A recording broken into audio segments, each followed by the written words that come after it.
Hello, my friends. Today, I wanted to share with you about one amazing little insect, bees. Now, I know some of you might be a little scared of bees because you know that they can sting and that hurts, which is true. I don't really like to be really close to them. But bees have a super important job for us. So by the end of the story, we'll talk about why should we really appreciate bees. Are you ready? Here we go. Oh, by looking at the picture, does this look like somebody drew a picture of a bee? Or does it look like someone took a photograph of a bee? Yeah, this is a photograph. So that is something that's real, right? If we can take a picture of it. So this would be a non-fiction book. These are all true facts in this book. Bees by Rebecca Risman. Whoa. Do you remember what this page is for? This is the table of contents. So it will tell you what is inside this book. What can we learn in this book? And then if we follow the little dots, it will tell us what page we can go to. So remember, with nonfiction books, we don't always have to read them page by page. If there's something specific we want to know, we can use the table of contents and then go to the page that has that information on it. But I'm going to go ahead and read every page of this book. Let's search. Do you hear that sound? Bzzz. It's a bee covered in black and yellow fuzz. So here's a good close-up picture. Can you see the little tiny fuzz, the little tiny hairs?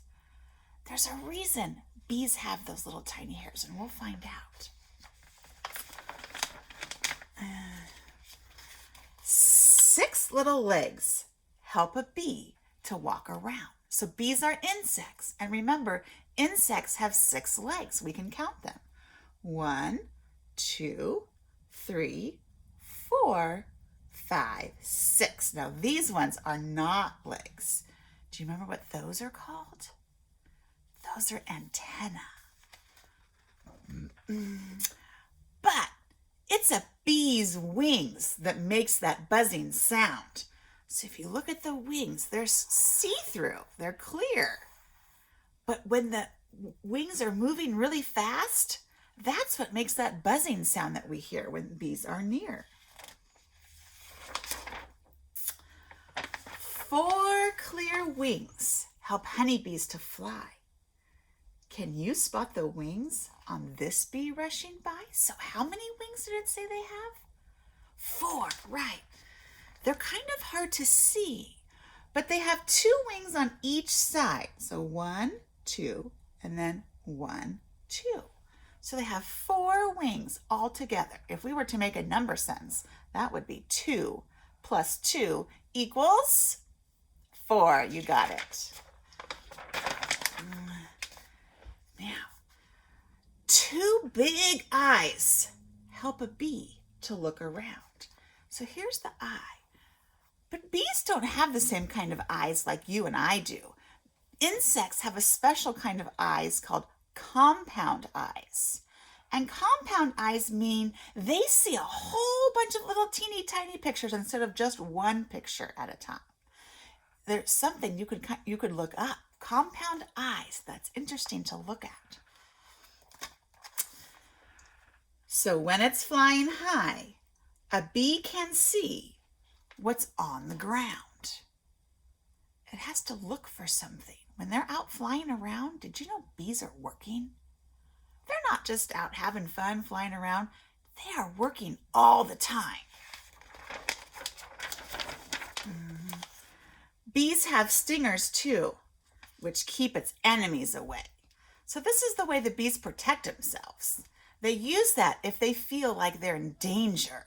So it's not that they're trying to be mean or they're trying to hurt you. Remember, we are a lot bigger than a bee. So if they get close to us or we get close to them, they might get scared, and that's when they sting. It does hurt. Ouch. It hurts if you're stung. So remember, bees don't like to play with you. They're busy working. They don't like to be bothered while they're working. Bees live in nests or hives. This is a big hive. And guess what? Bees built that whole thing all by themselves. And if you can see, there's little teeny tiny holes. That's called honeycomb. Bees make this hive out of wax that the bees make themselves. Now, here's the stages of a bee's life. When a bee is born, it's an insect, and insects are born from eggs. So they lay an egg in each one of those little tiny holes. Oh, and look, can you tell what shape that is? There's 1, 2, 3, 4, 5, 6. 6 sides. That means it's a hexagon. Bees are pretty smart. They know about hexagons. So when a bee is first born out of the egg, it's called a larva. This is the larva stage. It's like a little worm. So when a bee is first born, it doesn't look anything like a bee. Adult bees have to start out first as a larva stage. Then those larvae, those little worms, change. They turn into a pupa. That's what we call the next stage. The first stage of a bee is a larva. And then those larvae change into the pupa. And you can kind of see what's starting to happen. They're getting their eyes. You can see their legs are forming and their wings are forming. Soon, these bees will be able to take flight. When bees are fully grown, they fly out of their nests. Do you remember how many parts an insect has? We have the head, the thorax, and the abdomen. So they have 3 body parts. Now, when bees are ready, when they've turned into the adult bee, they go to work right away.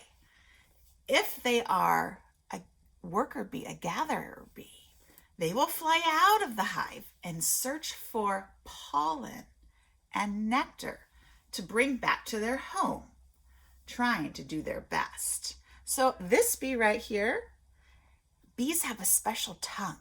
It's like a straw, and it's rolled up into their mouth. So when they come and land on a flower, they roll that tongue out and they suck out the liquid that's in the bottom of the flower. It's called nectar. But they also collect pollen. And you can see it's starting to happen. Here's what those little tiny hairs on a bee is for. The little yellow pollen starts to stick to those little tiny hairs, and they carry it back to the hive. So there's some worker bees in the hive, and they're working with the honeycomb there. Do you like eating honey? It's a very tasty treat. I like to put honey on my cornbread. The bees use pollen and nectar to make this honeycomb. So remember I said they had to build their own house. They have to build their hive. That's why they go and get that pollen and that nectar. They use it to make the wax of this honeycomb. And then they make their honey in that honeycomb. And then I want to show you the end of this book. Sometimes at the end of a nonfiction book, it has something called an index. And that's where if you want to look up one specific thing, like if I want to know just about eggs, I can look up the word eggs and it will tell me what page I can go to find the information about eggs. So an index is helpful if you're looking for one specific thing to quickly find what page that would be on. So in our next story, we're going to find out why are bees so important. Now we know a little bit more about them. We're going to learn why we should be careful and protect our bees. Hope you have a great day. Thanks for watching.